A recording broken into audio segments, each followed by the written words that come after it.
Hello, good afternoon, class. Yes. So, audio और visibility बताइए, clear है तो हम लोग स्टार्ट करें फिर।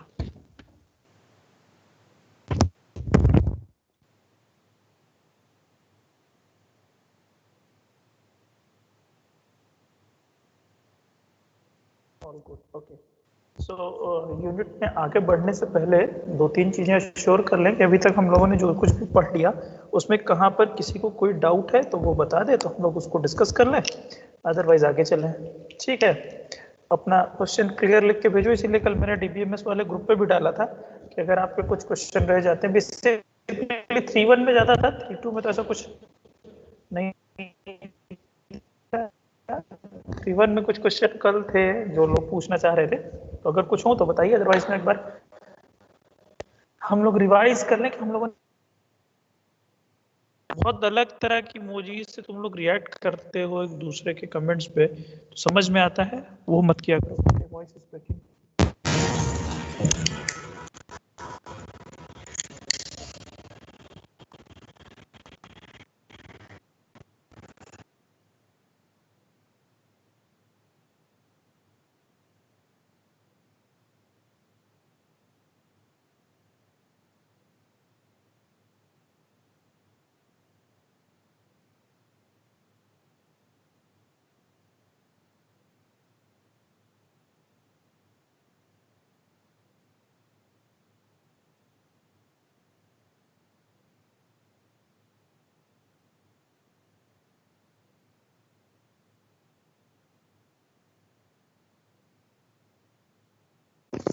हेलो, अब आवाज सही है बेटा? क्लियर। चलिए, तो हम लोग स्टार्ट ये कर रहे थे। मैंने कहा अभी तक जो हम लोगों ने बातें डिस्कस कर ली ट्रांजैक्शन वाले चैप्टर में, उसमें किसी को कहीं पर भी कोई डाउट हो तो आप अपना क्वेश्चन पूछ सकते हैं। शायद मुझे लगा कि कुछ पूछना चाह रहे थे आप लोग, कल भी क्लास एंड हो गई थी। तो अभी तक हम लोगों ने जो डिस्कस किया है, वैसे तो बातें बहुत कर ली, बट जो जो पढ़ा है और जो चीजें अभी तक आपको समझ जाना चाहिए था, मतलब जरूरी चीजें हैं, वो हम लोग एक बार जरा देख लें क्या क्या पढ़ लिया हमने। ट्रांजेक्शन देख लिया। ट्रांजेक्शन क्या होता है? ट्रांजेक्शन का मतलब है set of operation which are logically related, मतलब एक कोई कंप्लीट आप टास्क कर रहे हैं तो उस टास्क में डिफरेंट ऑपरेशंस होंगे, उसको आप एक ट्रांजेक्शन बोलते हो। दो ऑपरेशन बेसिकली हैं जो ट्रांजेक्शन में इन्वॉल्व होते हैं, इसी डेटा आइटम को रीड करना डेटाबेस से, और राइट करना। रीड करने का मतलब है कि आप डेटाबेस से उठा के लाते हैं कहाँ पर, अपने मेन मेमोरी या बफर में। ठीक। राइट करने का मतलब है कि आप मेन मेमोरी से बफर में डेटाबेस में राइट करने जा रहे हैं। सो ये दो ऑपरेशन थे। इसके बाद हमने कहा कि यहाँ पर एक ट्रांजेक्शन का डायग्राम होता है कि आपका ट्रांजेक्शन स्टार्ट होता है, स्टार्ट होने के बाद पार्शियली कमिट होता है। अगर पार्शियली कमिट होने के बाद वो आगे कोई भी ऐसी एक कंडीशन आती है जिसमें क्या हो, जिसमें वो फेल हो रहा हो, तो उसको हम लोग क्या करते हैं, अबॉर्ट स्टेट बोल देते हैं, और सारे का सारा जितना भी अभी तक ट्रांजेक्शन हुआ था वो रोल बैक करके पुरानी वाली वैल्यू पे पहुंच जाता है। ठीक, बहुत बात तक इस पर हम लोग समझ चुके हैं। और या तो वो ट्रांजेक्शन आपका कमिट हो जाएगा, दोनों ही स्थितियों में हमें सिचुएशंस में क्या करना है, टर्मिनेट कर देना है। सो ये एक आपका ट्रांजेक्शन का स्टेट डायग्राम था, बिल्कुल सेम जैसा प्रोसेस का स्टेट डायग्राम होता है उसी तरह। ठीक, आई थिंक यहाँ पर भी किसी को कोई डाउट नहीं होना चाहिए। ठीक, चलिए, अगर अब मैं बार बार बोल रहा हूँ, आपको कोई डाउट हो तो आप अपने कमेंट में डाल दो, नहीं तो आप माइक ऑन करके भी पूछ सकते हो। ठीक, नेक्स्ट हम लोगों ने डिस्कस करा था एसिड प्रॉपर्टी के बारे में। ये सारी बातें मैंने आपको बता दी कि कमिट हो जाता है तो हम लोग ट्रांजेक्शन को रोल बैक नहीं कर सकते। कमिट का मतलब कि आपके डेटाबेस में सेव है। एसिड प्रॉपर्टी के ऊपर जब हम लोग बात कर रहे थे तो वहां पर हम लोगों ने चर्चा की थी एटॉमिसिटी के बारे में, कंसिस्टेंसी के बारे में, आइसोलेशन के बारे में और ड्यूरेबिलिटी के बारे में। ठीक, तो एटॉमिसिटी क्या है? मतलब हम यहाँ पर ये बात करें कि अगर कोई ट्रांजेक्शन होता है तो उसको ये चार प्रॉपर्टी फॉलो करनी चाहिए। एटॉमिसिटी फॉलो करनी चाहिए, कंसिस्टेंसी फॉलो करनी चाहिए, आइसोलेशन फॉलो करना चाहिए और ड्यूरेबिलिटी फॉलो करनी चाहिए। एटॉमिसिटी मतलब अगर उसमें जितने भी ऑपरेशन है एक ट्रांजेक्शन में, अगर मान लो 6 स्टेप का वो 6 ऑपरेशन छोटे छोटे परफॉर्म हो रहे हैं, तो 6 के 6 ऑपरेशन परफॉर्म होनी चाहिए, अदरवाइज एक भी परफॉर्म नहीं होना चाहिए। कंसिस्टेंसी आपको बताया था कि ट्रांजेक्शन के पहले और ट्रांजेक्शन के बाद जो आप आपकी वैल्यू है वो परसिस्ट करनी चाहिए, मतलब वो कंसिस्टेंट होनी चाहिए। इसका ये मतलब है कि जितनी ट्रांजेक्शन से पहले थी लास्ट में भी ट्रांजेक्शन के बाद भी उसका सम वही होना चाहिए। जैसे एग्जांपल हम लोग लिए 10,000 5,000 अकाउंट में है आपके, मेरे अकाउंट में 10,000 है, आपके अकाउंट में 5,000 है, आपने 1,000 मुझे ट्रांसफर किया, तो पहले भी दोनों का एडिशन 15,000 होना चाहिए, लास्ट में भी ट्रांजेक्शन कंप्लीट होने के बाद भी 15,000 होना चाहिए। 11,000 मेरे अकाउंट में, 4,000 आपके अकाउंट में। ऐसा नहीं होना चाहिए क्या कि वैल्यू लॉस हो जाए, मतलब तुमने ट्रांजेक्शन किया और तुम्हारे अकाउंट से तो कट गया बट मेरे अकाउंट में नहीं आया, तो सम करेंगे तो ऑब्वियसली क्या होगा, 10 मेरे में रह जाएगा, 4 आपके में हो जाएगा, तो 14,000 हो जाएगा। तो ऐसा नहीं होना चाहिए। So this was the consistent. Basically अगर तुम देखोगे तो बात ये होती है कि पूरा ट्रांजेक्शन जो हम कर रहे हैं, ये चारों ऑब्जेक्टिव मिलके कंसिस्टेंसी को ही अचीव करते हैं। कैसे करते हैं ये बात अभी कर लेंगे, बट फिलहाल मैं आपसे कह रहा हूँ कि ये जितनी भी चार के चारों प्रॉपर्टी हैं, बेसिकली अगर हम देखेंगे तो यहाँ पर हमको ये कंसिस्टेंसी अचीव कराती है। कंसिस्टेंसी बोलने का मतलब है कि वैल्यू सही आनी चाहिए, डेटा की वैल्यू सही आनी चाहिए। तो हम ये जितनी भी प्रॉपर्टी फॉलो करते हैं उससे यही बात एश्योर करते हैं कि वैल्यू सही होनी चाहिए। ठीक है, आइसोलेशन का मैंने आपको मतलब बता दिया था। आइसोलेशन का मतलब है कि अगर बहुत सारे ट्रांजेक्शन पैरेलली एग्जीक्यूट हो रहे हैं तो हमें ये फील होना चाहिए कि मेरा ट्रांजेक्शन एकदम अलग हो रहा है, उसके ऊपर किसी का अफेक्ट नहीं होना चाहिए, ना ही मेरे ट्रांजेक्शन से किसी और के ऊपर अफेक्ट होना चाहिए। ठीक है, अफेक्ट कब होगा, जब दोनों के बीच में कोई डेटा वैल्यू सेम होगी। जैसे मैंने आपको एग्जांपल बताया कि मतलब अफेक्ट होने का चांस कब है, होता नहीं है। अफेक्ट होने का चांस कब है, जैसे अगर सेम ट्रेन के ऊपर हम लोग रिजर्वेशन कर रहे हैं तो वहां पर सेम ही डेटा को हम लोग एक्सेस करने वाले हैं, उसी ट्रेन को, उसी ट्रेन नंबर को, उसी में से एक सीट कम होकर हम लोग को अलॉट होगी। बट आइसोलेशन हम लोग को ये रियलाइज कराता है कि देखिए आपने अपना रिजर्वेशन किया तो दूसरे वाले से कोई अफेक्ट नहीं हुआ, ऐसा नहीं हुआ कि कोई ओवरलैप हो गया या ओवरराइट हो गया, ऐसी कोई बात नहीं हुई। And durability I have already told you कि ड्यूरेबिलिटी का मतलब ये है कि जो भी आपने एक बार कमिट कर दिया, अगर आपने वैल्यू को कमिट कर दिया तो वो आपके डेटाबेस में सेव हो गई। फिर ऐसा आप नहीं कर सकते कि आपने रोल बैक कर दिया तो आपका वापस आ जाए। कमिट का मतलब कि आपके डेटाबेस यानी डिस्क में सेव हो रखा है। यहाँ तक किसी को कुछ पूछना हो तो पूछे, अदरवाइज हम लोग आगे चलते हैं। ठीक, वॉइस ब्रेक ठीक होगा आई थिंक। चले आगे।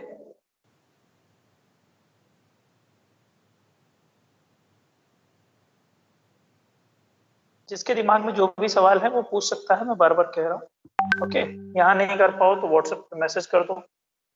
चलिए, अब यहाँ पर मैं आज कुछ क्वेश्चंस के साथ हूँ, आप लोग आंसर करेंगे और हम लोग डिस्कस भी करेंगे, क्योंकि मुझे ऐसा लगा कि शायद कुछ कंफ्यूजन है। तो हमने कहा कि अगर ये हम लोग कुछ क्वेश्चन डिस्कस कर ले तो हम लोग को पता चल जाएगा कि हम लोग को अभी तक की बातें समझ में आ गई कि नहीं आ गई। जितनी बातें और पहले की थी वो आए ना आए, बट ये जो बेसिक अभी हमने बात की ट्रांजेक्शन क्या होता है, उसमें दो ऑपरेशन इन्वॉल्व है, उसके बाद हमने समझा ट्रांजेक्शन की स्टेट क्या है, फिर हमने एसिड प्रॉपर्टी, इतनी बातें अभी तक हम लोगों ने पढ़ ली। चलिए, स्क्रीन आपके में चेंज नहीं हुई।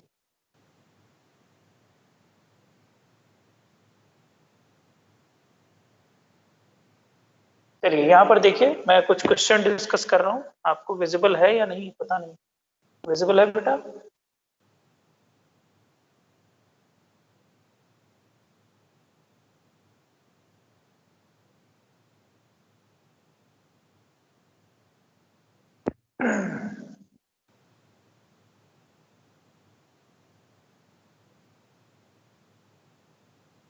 वेट वेट, अटक गई है। ओके ओके ओके, हमें जी स्टार्ट, कोई बात। चलिए, तो देखिए यहाँ पर हम लोग कुछ क्वेश्चन डिस्कस करने वाले हैं। इसमें ऑब्जेक्टिव दिया हुआ है आंसर, तो आप लोग स्क्रीन देखिएगा और बताइएगा कि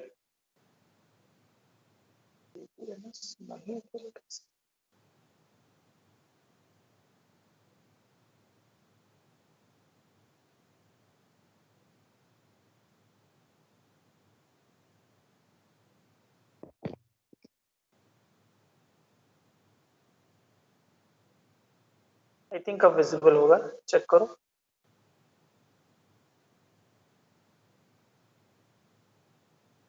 ओके, गूगल मत करना, गूगल करोगे तो पता ही चल जाएगा, तो हमको ऐसे थोड़ी सीखना है कि गूगल करके सीखें। So first question, as you can see, there is collection of operation that form a single logical unit of work are called।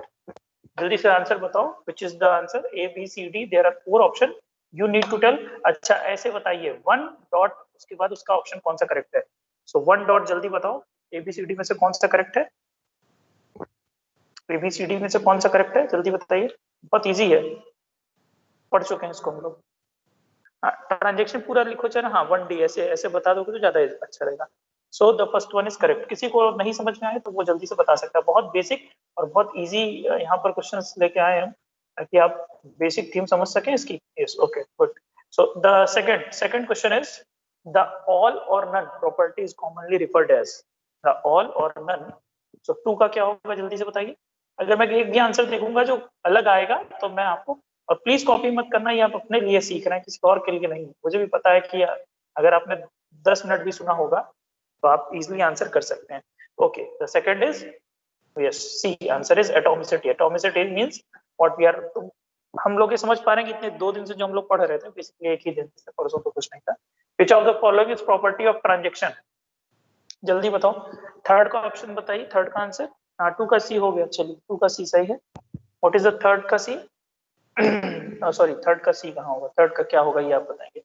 So question बोल रहा है 3 का D, yes. Which of the following is property of transaction, अच्छा जल्दी से बताओ कि इन 3 के अलावा चौथी और क्या होती है, which is the fourth one. और मैं जैसे आपसे मैंने कहा कि इन तीनों का भी मेन जो ऑब्जेक्टिव होता है वो कंसिस्टेंसी ही अचीव करना होता है, ठीक है। इस बात को मैं अभी एक एग्जांपल से आपको समझाता हूँ रियल लाइफ से कि कैसे सबका जो ऑब्जेक्टिव है केवल कंसिस्टेंसी, ठीक। चलिए तो थर्ड का भी आंसर लोगों ने दे दिया। Next is the fourth one. इतना इजी क्वेश्चन कहीं पूछेगा नहीं, दिस इज ओनली फॉर कि आपको चीजें समझ में आई कि नहीं जो हम लोगों ने पढ़ा, क्योंकि बेस बनेगा तभी आगे पढ़ पाएंगे। Execution of transaction in isolation preserve, isolation में अगर ट्रांजेक्शन होगा, अभी मैंने ये बात आपको समझाई है, देखते हैं इसका आंसर कौन देता है। थोड़ा सा अच्छा क्वेश्चन है, हालांकि मैं एक्सप्लेन कर चुका हूँ। मेगा का आंसर बहुत लेट आ रहा है,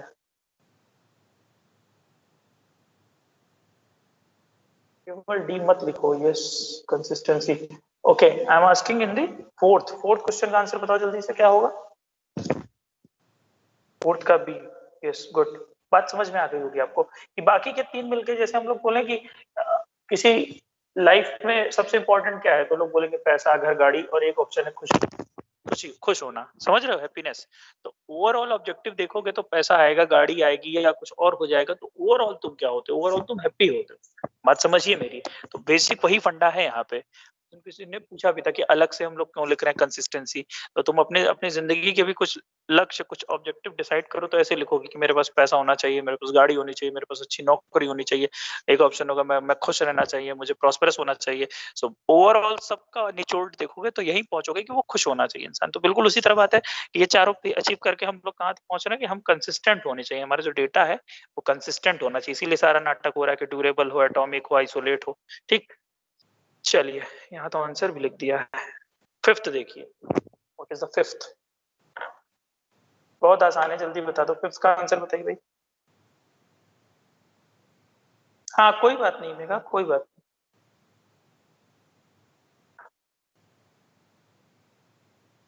बस ये थोड़ा इंटरेक्टिव बनाने के लिए मुझे लगा आप लोग बातें कम कर रहे हैं, तो मैंने कहा इसी तरह की बात हो जाए।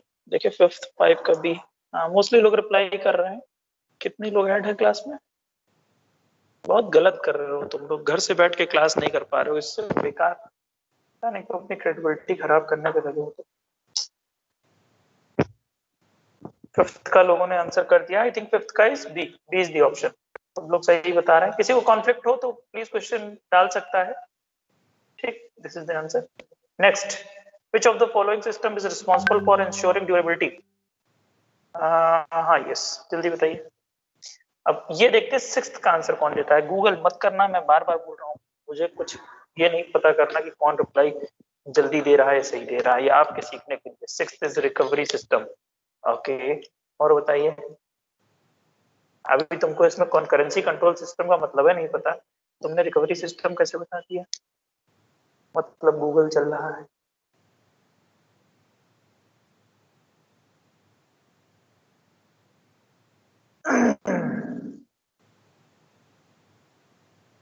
अनुग्रह ने कहा और सी, ए और सी, सिक्स्थ का ए और सी। अच्छा ज्यादातर लोगों ने ए ही कहा, जयेश ने सी कहा। मैं आपको कंफ्यूज कर रहा हूँ, आप अपने हिसाब से दीजिए आंसर। सिक्स्थ का ए बताया, चलो ठीक है।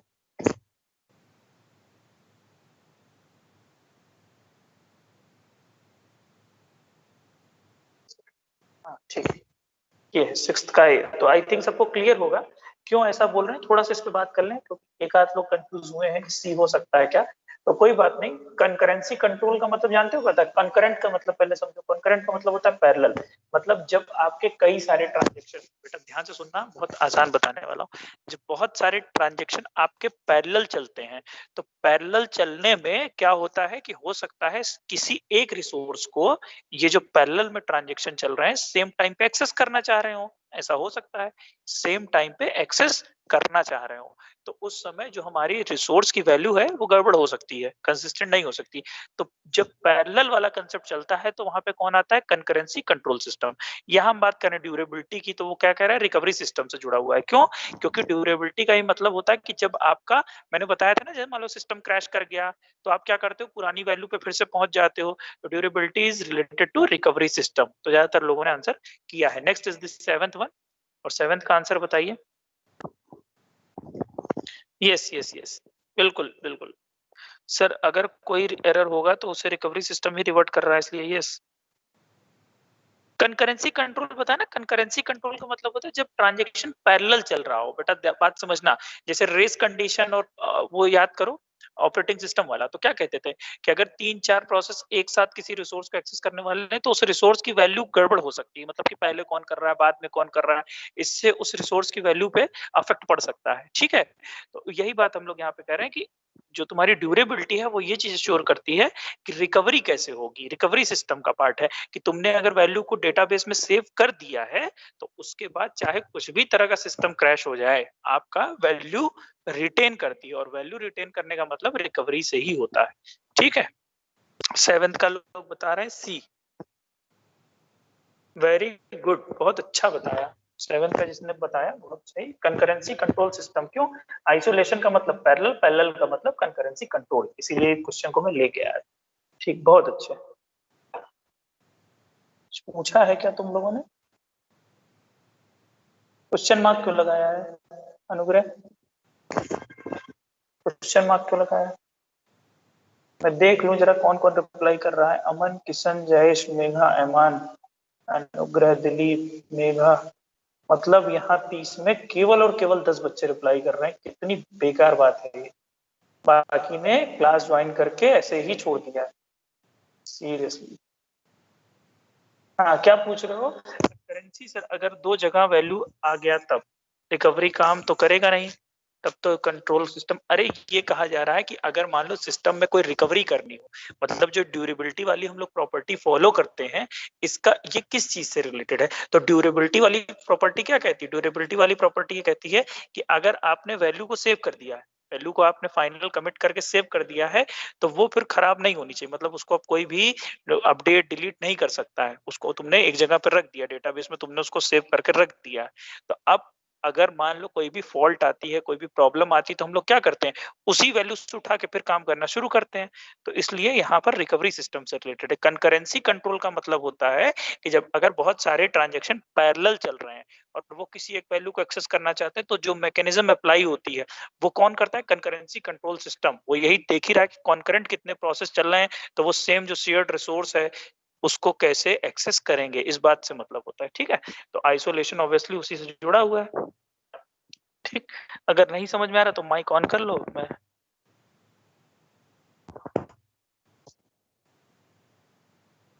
हाँ, बोलो बोलो, क्या है क्वेश्चन, बोलो।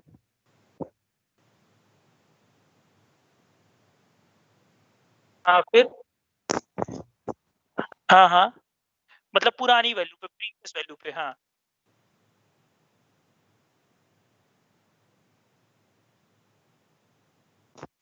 आधा ट्रांजेक्शन हो गया, वैल्यू चली गई, मतलब। हाँ।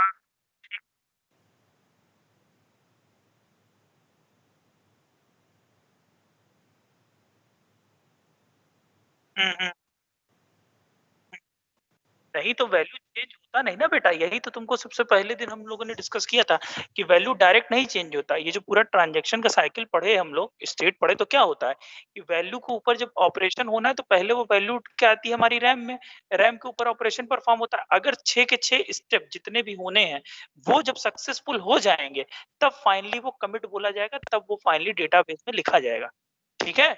उसके पहले वो डेटाबेस में नहीं लिखा जाएगा। फिर तो जितने भी अगर 6 ऑपरेशन जब तक कंप्लीट नहीं हो जाएँगे, जो भी चेंजेस परफॉर्म हो रहे हैं, वो बफर में परफॉर्म हो रहे हैं।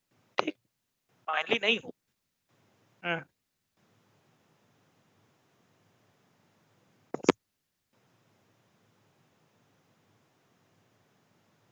नहीं, अ अ अगर अगर अगर हमारे पास 6 के 6 ऑपरेशन कंप्लीट हो गए, तो हम ऐसा मान रहे हैं कि फिर वो ट्रांज़ैक्शन फेल्योर हो गया ना, आपने 6 स्टेप परफ़ॉर्म कर लिए। 6 स्टेप तुम कोई बहुत बड़े-बड़े स्टेप मत समझो। 6 स्टेप मेरे बोलने का मतलब है कि वो यही बहुत माइक्रो स्टेप है, कहने का मतलब कि वैल्यू आई, वैल्यू गई, वैल्यू रीड हुई, राइट हुई, तो जो देखो 6 स्टेप का मतलब मैं यहाँ बोल रहा हूँ आपसे, जैसे मान लो 3 स्टेप ये हुए कि तुम्हारे अकाउंट का वैल्यू जो है वो रीड हुआ, तुम्हारे अकाउंट में मान लो 4000 थे, वो रीड हुआ, उसके ऊपर राइट हुआ और वो राइट करके फिर लिख दिया गया। बात को समझना, वो लिख दिया गया डेटाबेस में। कमिट बोलने का ये मतलब है कि हमने उसको फाइनली सेव कर दिया। तो अगर आपके अकाउंट से मेरे अकाउंट में पैसे आने के लिए 6 स्टेप इन्वॉल्व हो रहे हैं, तो 6 स्टेप क्या-क्या हैं? पहला स्टेप ये है कि तुम्हारे अकाउंट का पैसा रीड हुआ, उसमें से 1000 माइनस किए गए, फिर वो राइट कर दिया गया। तभी तो हम बोल रहे हैं ना कि राइट कर दिया गया मतलब कि वो लिख दिया गया है। बात को समझिएगा। लिख दिया गया मतलब डेटाबेस में वो लिख दिया गया है, ठीक? इसीलिए अब फिर अगले 3 स्टेप कौन से हैं? अगले 3 स्टेप ये हैं कि मेरे अकाउंट का पैसा रीड किया गया, उसमें 1000 ऐड किया गया और उसको राइट कर दिया गया। राइट कर दिया का मतलब क्या हो गया कि तुम्हारे मेन मेमोरी से उठा के डेटाबेस में रख दिया गया है। तो अब हम बोल रहे हैं कि इसको सेव कर दो, अब इसको कमिट कर दो, ये मतलब हुआ। राइट मतलब हमने उसको उठा के रैम से वहाँ पर रख दिया।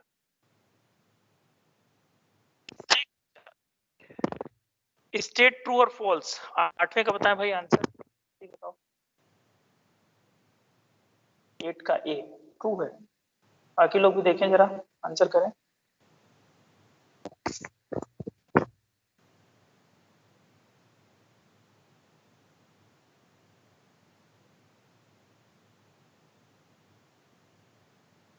चलो जल्दी से 9th का बता दो। 9th बहुत इजी है, 9th भी देख के बताइए। What is the answer of 9th?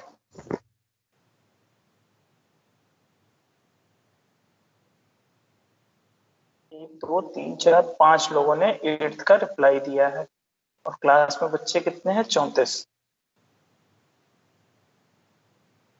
Aman Raj Gupta mic on करो। हर्षित, हर्षित तो रिप्लाई दे रहा है।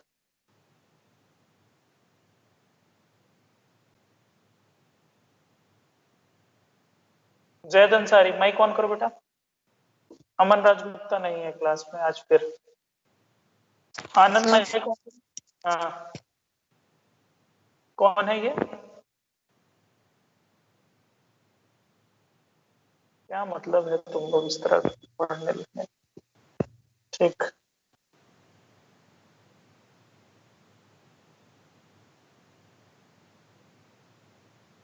मन हटता है इस तरह करते हो तो। ओके, द 9th का बताइए जल्दी से। 9th का भी आंसर कर दिया लोगों ने। 9th का इज द बी। अरे अच्छा, एक transaction that has not been completed successfully is called aborted transaction. And मुझे लगा था कि लोग रिप्लाई करेंगे कई सारे। सेम सिनेरियो, इतने इजी क्वेश्चन भी। और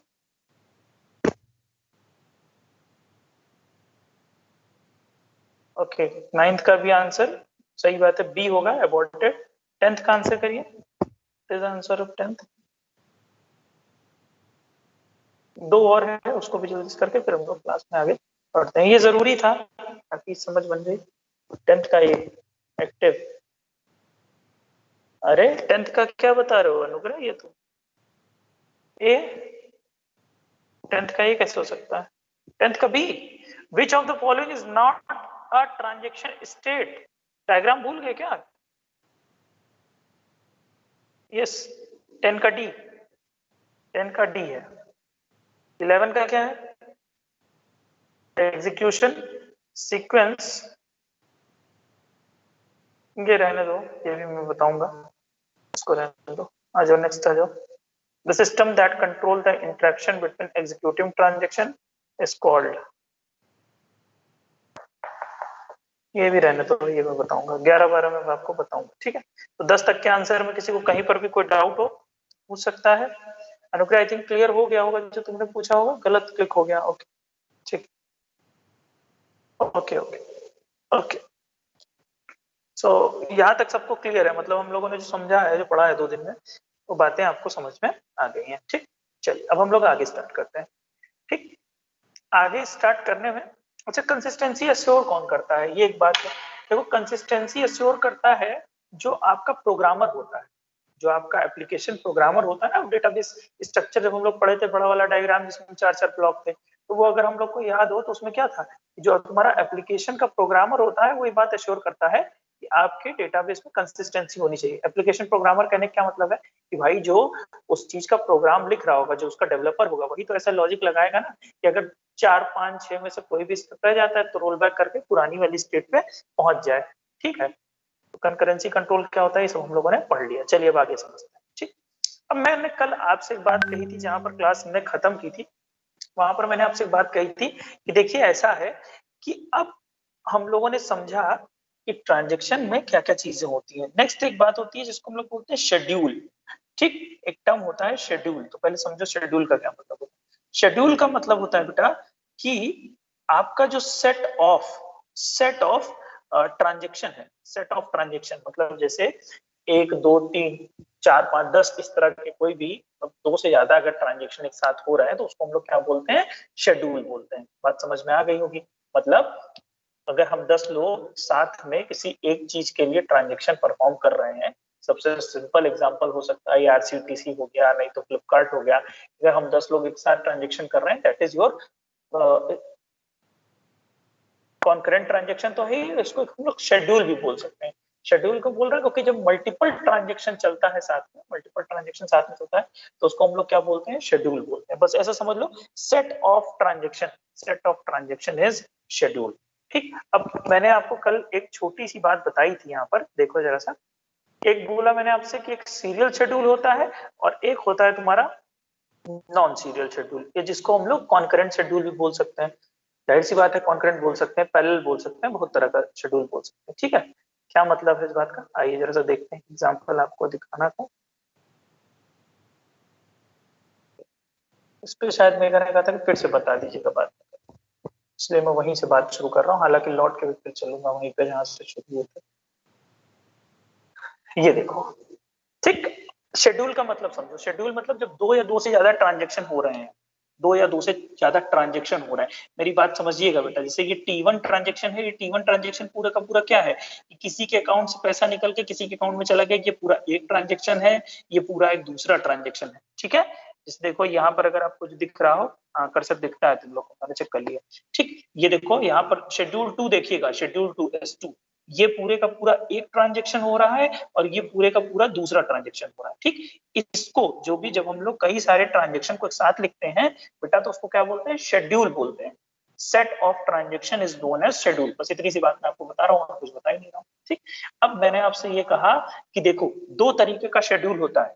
अभी इसको बहुत अच्छे से और डिटेल में पढ़ेंगे और मेरी गारंटी है समझ में आएगा।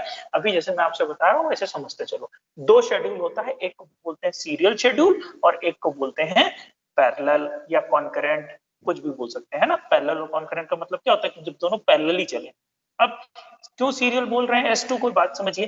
देखो यहाँ पर जो ये ट्रांजेक्शन T1 है बेटा, ये देखो ये ट्रांजेक्शन T1 लिखा है, T1 लिखा है किसके लिए, ट्रांजेक्शन T1 के लिए। तो T1 जो ट्रांजेक्शन है वो पूरे का पूरा एग्जीक्यूट हुआ, जब वो पूरा खत्म हो गया तब तुम्हारा T2 एग्जीक्यूट होना शुरू हुआ, ठीक। शेड्यूल क्या है, शेड्यूल बोलते हैं सेट ऑफ ट्रांजेक्शन को। सीरियल शेड्यूल क्या है, जब एक ट्रांजेक्शन हो उसके बाद दूसरा ट्रांजेक्शन हो उसके बाद तीसरा ट्रांजेक्शन हो, मतलब एक सीक्वेंस में जब ट्रांजेक्शन होता है तो उसको हम लोग क्या बोलते हैं, सीरियल शेड्यूल बोलते हैं। बात समझ में आ गई होगी आपको। नॉन सीरियल क्या है, या पैरेलल या कॉन्करेंट, मतलब कि जब एक के बाद एक नहीं हो रहा। देखो 2 ऑपरेशन किसका परफॉर्म हुआ, T1 का हुआ, फिर 2 ऑपरेशन किसका परफॉर्म हुआ, T2 का हुआ, फिर 2 ऑपरेशन T1 का परफॉर्म हुआ और फिर 2 ऑपरेशन T2 का परफॉर्म हुआ। तो देखो ये दोनों ऐसा नहीं लग रहा कि पैरेलल में चल रहा है, मेरी बात आप समझ रहे होंगे।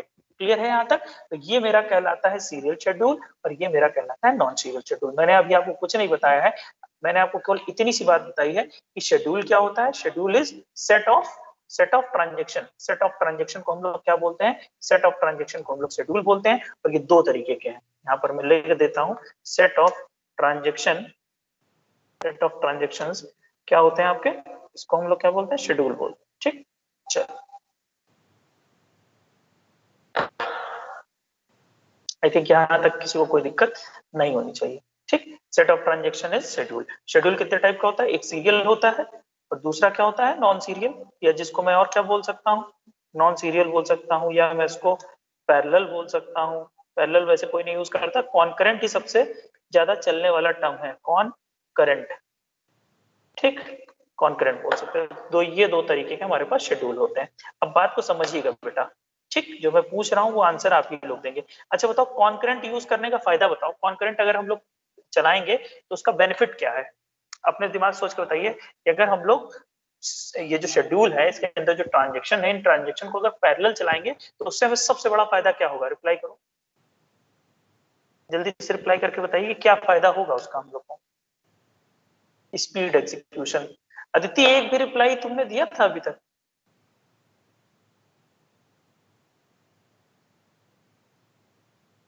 जो भी हम लोग क्विज कर रहे थे उसमें रिप्लाई किया था बेटा आपने?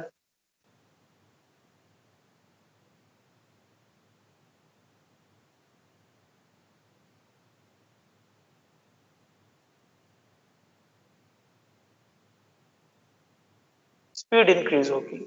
हाँ वही तो, क्यों नहीं किया बेटा? करना चाहिए था।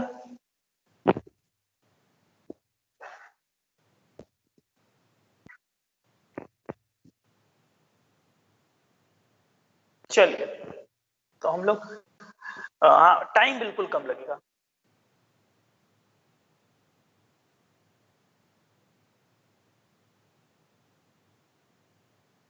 अच्छा, आंसर सेम थे सबके जैसे? हाँ तो आंसर करेक्ट है तो सबका सेम ही होगा।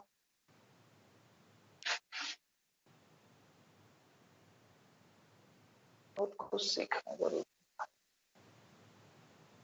चलिए कोई बात नहीं। फिलहाल लोगों ने सही बताया कि अगर हम ट्रांजेक्शन को सीरियल चलाएंगे, सॉरी नॉन सीरियल चलाएंगे, जिसको हम पैरेलल कह रहे हैं, जिसको कॉन्करेंट कह रहे हैं, तो उसमें बेनिफिट ये होने वाला है कि आपका जो टाइम लगने वाला है कम लगने वाला है। सबसे बड़ा एडवांटेज ये है। ठीक, अब जरा सीरियल का एडवांटेज बताओ। सीरियल का एडवांटेज क्या हो सकता है अगर सीरियल चलाएंगे तो? कल ही मैंने बोला था, सीरियल चलाने का एडवांटेज बताओ। सीरियल चलाने का एडवांटेज बताइए। ऑपरेटिंग सिस्टम में टॉपिक पढ़ चुके हो इसलिए पूछ रहा हूँ, मतलब लगभग लगभग इसी जैसा, बिल्कुल ये नहीं पढ़ा है। सीरियल चलाने का जो एडवांटेज है वो बताइए क्या होगा? एडवांटेज, फायदा। जैस फायदा, एडवांटेज का मतलब फायदा क्या है? Very good. हाँ किशन, कंसिस्टेंसी की स्पेलिंग में ई होता है ना, ये नहीं होता। वेरी गुड, किशन ने भी अच्छा बताया, सही बताया। डेटा कंसिस्टेंट रहेगा, बहुत अच्छे, वेरी गुड, सही बात समझी सबने। कि यहाँ पर अगर आप सीरियल चलाएंगे तो एक चीज श्योर है कि पहले पूरा एक ट्रांजेक्शन आया, भाई अगर दोनों transaction same set of resource use करने जा रहे हैं, मतलब समझो कि दो ऐसे प्रोग्राम लिखे गए हैं जो एक ही वेरिएबल को अपडेट करने जा रहे हैं, तो अगर हम दोनों को पैरेलल चलाएंगे तो हो सकता है कि वैल्यू कॉन्फ्लिक्ट आए, मतलब हो सकता है कि वैल्यू में कुछ प्रॉब्लम आए।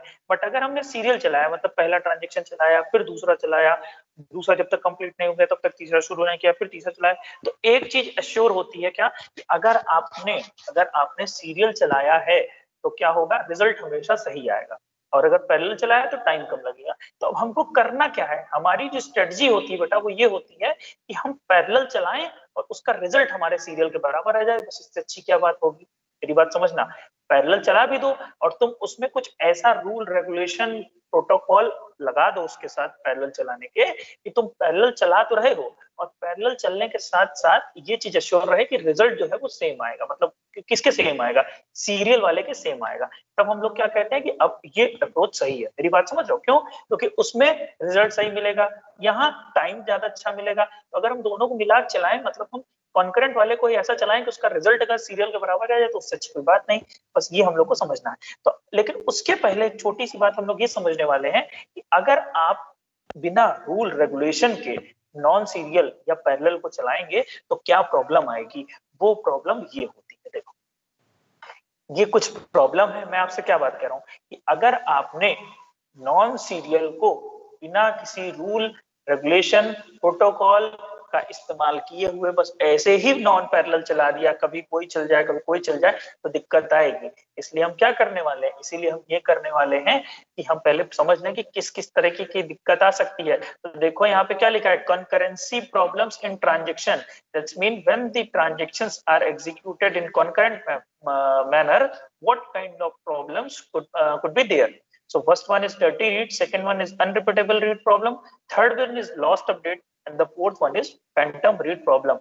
बहुत आसान है, आप लोगों को आसानी से समझ में आ जाएगा। ठीक है, चलो तो समझने की कोशिश करते हैं। यहाँ पर देखो कुछ डायग्राम बने हुए हैं। तो डर्टी रीड कल मैंने शुरू किया था, बट फिर हम लोग समय थोड़ा ज्यादा हो गया तो हम लोग उसको बंद कर गए थे। लग रहा है आज भी करना पड़ेगा, 12:39 हो गया। बट मेन मोटो मेरा था वो क्विज का, क्योंकि मुझे ऐसा लगा कई सारी कंफ्यूजन है तो वो दूर होना जरूरी था। हाँ, बहुत सारे लोगों ने सही रिप्लाई दिया, कंसिस्टेंसी वाला। सो डर्टी रीड का मतलब मैं बस बता दूं क्या है। डर्टी रीड का मतलब, पहले जब कुछ भी नहीं आता तो मैंने आप लोगों से कहा कुछ शब्द देखिए और समझ में आ रहा है कि डर्टी रीड मतलब हमने कुछ गलत पढ़ लिया। कुछ गलत पढ़ लिया, इसका क्या मतलब हुआ, मतलब समझो कि कुछ ऐसी कंडीशन हो रही है, जैसे देखो यहाँ पर अब आपको समझ में आ रहा होगा कि ये शेड्यूल है। क्यों शेड्यूल है, क्योंकि इसमें दो ट्रांजेक्शन इन्वॉल्व है। बेटा ध्यान से देखना, केवल एक चीज बता रहा हूँ, डर्टी रीड वैसे 12:40 से दूसरी क्लास है, कोई बात नहीं, 1 मिनट में देखते हैं, समझ में आ गया ठीक, नहीं तो कल बताएं। देखो यहाँ पर शेड्यूल है, शेड्यूल में दो ट्रांजेक्शन है, ट्रांजेक्शन T1 और ट्रांजेक्शन T2। ठीक, तो हम ये कहते हैं कि मान लो ये ट्रांजेक्शन एग्जीक्यूट होना शुरू हुआ होगा। ध्यान से देखना बेटे, ट्रांजेक्शन एग्जीक्यूट होना शुरू हुआ।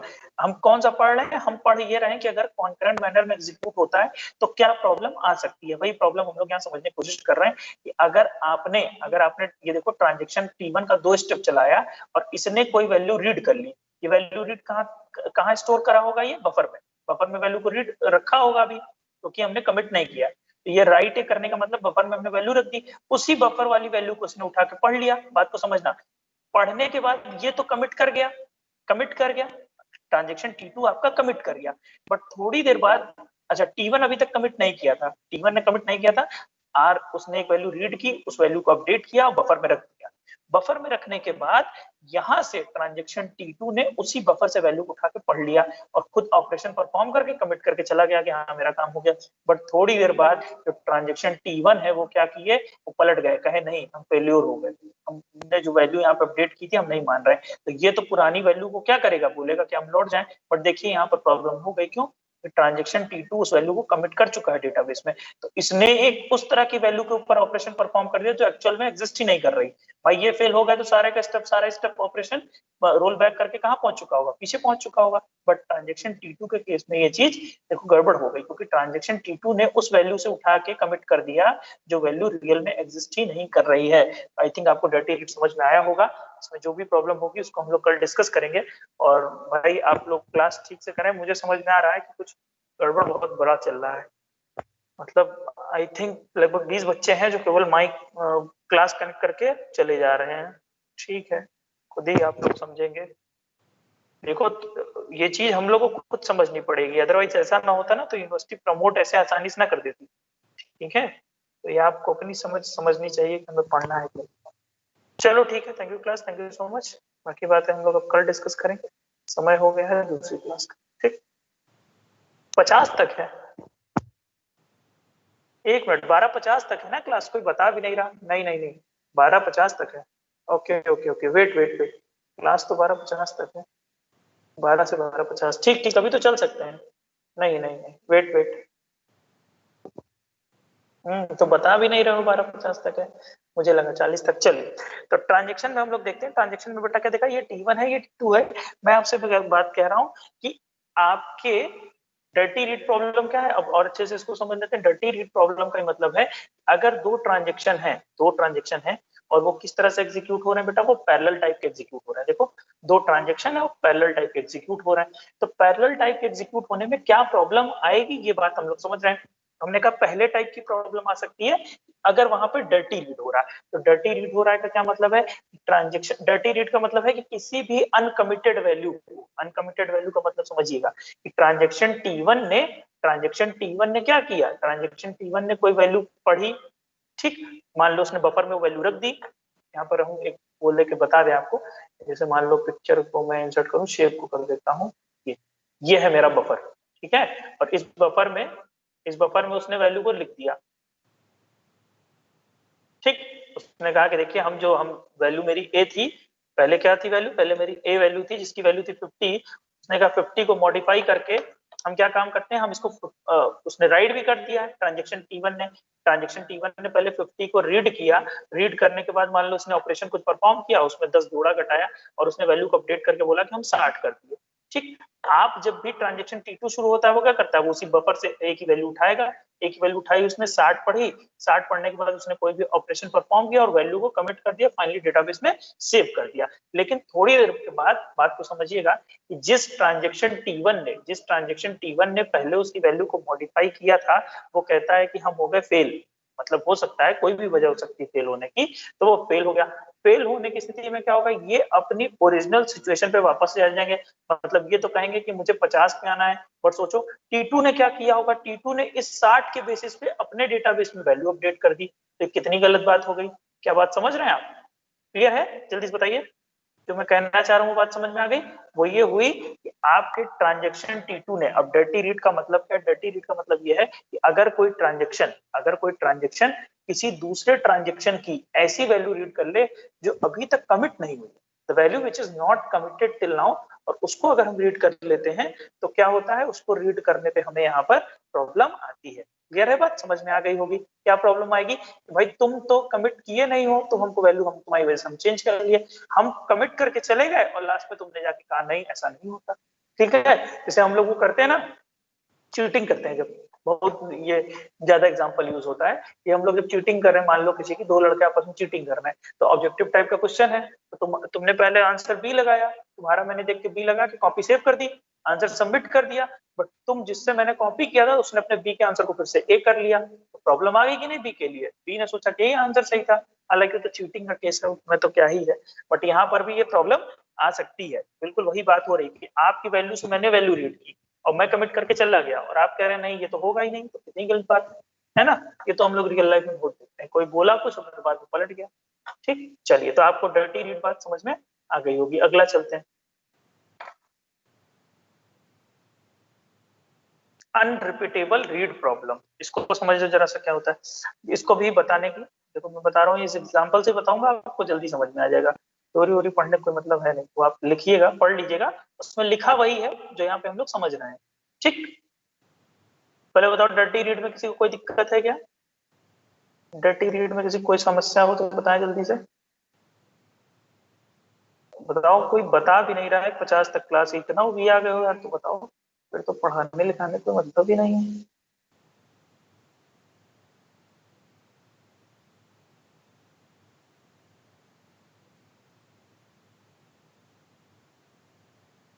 सब लोग थैंक यू सर शुरू कर दिया है, चलिए ठीक है, ओके। तो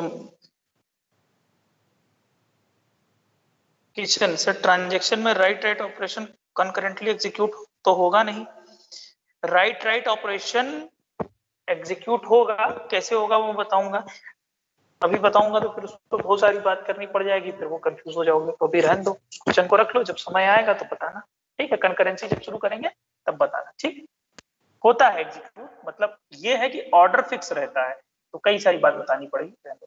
अनरिपीटेबल रीड का मतलब समझो, फिर से नाम पढ़ो, अनरिपीटेबल रीड, मतलब अगर मैं रीड कर रहा हूं तो मुझे रिपीटेड वैल्यू नहीं मिल रही है, बात को ध्यान समझिएगा, अगर मैं किसी वैल्यू को रीड कर रहा हूं तो मुझे रिपीटेड वैल्यू नहीं मिल रही है, कैसी वैल्यू मिल रही है, अनरिपीटेड, मतलब कि अगर भाई एक वेरिएबल है ए, बात को ध्यान समझना, अगर एक वेरिएबल है ए और आप क्या कर रहे हो, आप उस वैल्यू को 2 बार रीड कर रहे हो, पहली बार रीड कर रहे हो तो कुछ आ रही है, दूसरी बार रीड कर रहे हो तो कुछ आ रही है, तो हमने कहा ये जो है ये बहुत बड़ी प्रॉब्लम है, एक ट्रांजेक्शन अगर किसी वैल्यू को एक बार रीड कर रहा है और बिना अपडेट किए दूसरी बार उसको फिर रीड कर रहा है और वैल्यू अलग मिल रही है, तो ये तो प्रॉब्लम है, बात समझ रहे हैं? मैंने कहा देखो इसने ट्रांजेक्शन T2 की केस में देखिए, यहाँ पर T2 ने क्या किया, वैल्यू को रीड किया पहले कुछ, ठीक है, फिर क्या हो गया, T1 आके उसको मॉडिफाई करके चला गया और T2 ने फिर उसको रीड कर दिया। तो ये कैसी प्रॉब्लम हुई, अनरिपीटेबल रिपीटेड रीड हुई। क्यों? क्योंकि यहाँ पर 2 बार रीड करने के बाद मुझे रिपीटेड वैल्यू नहीं मिल रही है x की, मुझे x की रिपीटेड वैल्यू नहीं मिल रही। एक ट्रांजेक्शन अगर बिना अपडेट किए, बेटा ध्यान से सुनना है इस बात को, हालांकि आपको अभी तक समझ में आ गई होगी, बट इसके पीछे का रीजन मैं बता रहा हूँ। अगर एक ट्रांजेक्शन किसी एक वैल्यू को 2 बार रीड करता है, तो 2 बार रीड करता है तो उसको सेम वैल्यू मिलनी चाहिए थी, सेम वैल्यू नहीं मिल रही है, मतलब कोई ना कोई ट्रांजेक्शन आके प्रॉब्लम क्रिएट करके जा रहा है, तो आइसोलेशन अचीव नहीं हो रहा, और ट्रांजेक्शन में आइसोलेशन अचीव होना चाहिए था। इसलिए हम क्या बोल रहे हैं, इसलिए हम आपसे बोल रहे हैं कि अगर ट्रांजेक्शन T2 2 बार किसी वैल्यू को रीड करे तो उसे सेम वैल्यू मिलनी चाहिए, बट यहाँ पर सेम वैल्यू नहीं मिल रही है। इसलिए हम क्या कह रहे हैं, इसलिए हम कह रहे हैं कि यहाँ पर प्रॉब्लम है। मतलब अगर आप पैरेलल एग्जीक्यूट करेंगे तो एक ये दूसरे प्रकार की समस्या है जो आपके सामने आ सकती है, which is the unrepeatable read. जल्दी से बताइए समझ में आया या नहीं, क्लियर है? थर्ड प्रॉब्लम डिस्कस करें, which is the lost update problem. Important है ये सब, बहुत समझ में आना चाहिए, बाकी तो ठीक है।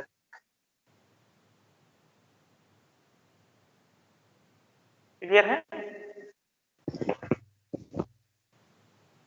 ओके, मैं ये बात कह रहा हूं कि देखिए यहाँ पर जो आपके पास, मान लो जब भी एक ट्रांजेक्शन है, एक ट्रांजेक्शन ने अगर किसी वैल्यू को 2 बार रीड किया, अगर किसी ट्रांजेक्शन ने अपनी वैल्यू को, किसी कोई एक वेरिएबल है उसकी वैल्यू को 2 बार रीड किया बिना उसको अपडेट किए हुए, अपडेट का मतलब यहाँ पर और कोई देखो राइट ऑपरेशन नहीं आया, केवल और केवल कौन सा ऑपरेशन आया, एक ये रीड आया, एक ये रीड आया। तो हम कह रहे हैं जब हम ट्रांजेक्शन में एक वैल्यू को 2 बार पढ़ रहे हैं और तो कैसे हमने उसको राइट किया ही नहीं, तो कौन सी ऐसी वैल्यू आ गई जिससे वो राइट हो गया, तो मतलब कोई और दूसरा ट्रांजेक्शन है जिसने पक्का उसकी वैल्यू को राइट किया होगा, इसीलिए तो हमें एक बार रीड किए तो 5 मिल रहा है, दूसरी बार रीड किए तो 10 मिल रहा है। इस राइट ने मान लो 5 से 10 कर दिया हो, T1 वाले राइट ने 5 उसको अगर 10 कर दिया हो, तब के मैं केस में कह रहा हूँ कि पहले हमने रीड किया तो 5, थोड़ी देर बाद रीड किया 10, अरे ये कैसे पॉसिबल है, हमने तो उस पर राइट किया ही नहीं, तो आइसोलेशन अचीव नहीं हो रहा। बात समझ रहे हो? और ट्रांजेक्शन में आइसोलेशन अचीव होना चाहिए, तो मतलब हमने बात क्या समझी कि ये एक तरीके की प्रॉब्लम है कि अगर हम एक वैल्यू को एक ही ट्रांजेक्शन में 2 बार पढ़ रहे हैं बिना अपडेट किए, बिना उसके ऊपर कोई राइट ऑपरेशन परफॉर्म किए, तो हमको वैल्यू क्या मिलनी चाहिए, हमको वैल्यू सेम टू सेम मिलनी चाहिए। ठीक है, बात समझ गए भाई? हमने राइट किया ही नहीं तो वैल्यू अपडेट कैसे हो गई? हाँ, अपडेशन के बाद वैल्यू बदलती है, यही तो मैं बात कर रहा हूँ। आइसोलेशन प्रॉपर्टी तुम्हारी यही तो कहती थी ना, क्या कहती थी, अगर 2 ट्रांजेक्शन तुम्हारे पैरेलल में एग्जीक्यूट हो रहे हैं, बात को समझना बेटा, 2 ट्रांजेक्शन तुम्हारे, मतलब अगर तुम कोई भी ट्रांजेक्शन एग्जीक्यूट कर रहे हो तो तुमको ये नहीं पता चलना चाहिए कि तुम्हारे पैरेलल में कोई ट्रांजेक्शन एग्जीक्यूट हो रहा है। ये तो तुम तभी बोल पा रहे हो ना जब तुम इस राइट को देख रहे हो, तो तुमको पता ही नहीं होना चाहिए। तुम समझ लो ये वाला पोर्शन यहाँ पे है ही नहीं भाई। आइसोलेशन कहता है कि अगर हम एग्जीक्यूट हो रहे हैं तो हमें लगना चाहिए कि हम एग्जीक्यूट हो रहे हैं और कोई एग्जीक्यूट नहीं हो रहा। ठीक, और तुम क्या देख रहे हो कि तुमने वैल्यू को आर को एक्स किया है, ठीक, एक्स तुमने रीड किया, थोड़ी देर बाद तुमने फिर रीड किया, तुमको पता चल रहा है तो वैल्यू चेंज हो गई। वैल्यू तो चेंज होना ही नहीं चाहिए था, वैल्यू कैसे चेंज हो गई? ट्रांजेक्शन T2 कहेगा कि हमने तो कोई भी राइट ऑपरेशन किया ही नहीं, तो आइसोलेशन तो फॉलो हो नहीं रहा, तो इसलिए ये प्रॉब्लम आ रही है। मतलब अगर एक ट्रांजेक्शन किसी एक वेरिएबल की वैल्यू को 2 बार रीड कर रहा है बिना अपडेट परफॉर्म किए, तो वहां पर उसको डिस्टिंक्ट वैल्यू नहीं मिलनी चाहिए, सेम वैल्यू मिलनी चाहिए। मेरी बात आप समझ गए होंगे, क्लियर है? क्लियर है बेटा?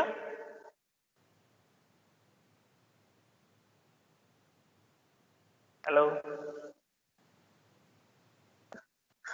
बट सर डेटाबेस तो एक ही है और T1 तो चलो कल बताएंगे, ठीक है अर्चित, कल बताएंगे, ठीक। क्लास का टाइम होगा, दूसरी क्लास शुरू करनी है, अब नहीं बता रहा हूँ, दूसरी शुरू करनी है। चलिए, thank you class, thank you so much. यहीं से शुरू करेंगे T2 T1 से।